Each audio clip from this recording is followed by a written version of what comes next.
एक जंगल में एक तोता रहता था। एक दिन उसे बहुत तेज भूख लगी तो तोता एक गांव में गया। वहां उसे एक बिल्ली दिखाई दी जो आम खा रही थी।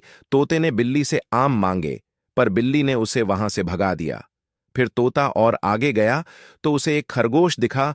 उसने भी उसे वहां से भगा दिया। फिर तोते को एक लड़का दिखा जो आम खा रहा था। तोते ने लड़के से आम मांगा।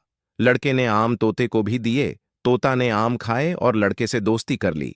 लड़के और तोते अच्छे दोस्त बन गए। फिर तोता उदास हो गाया, क्यों कि आपने सब्सक्राइब नहीं किया।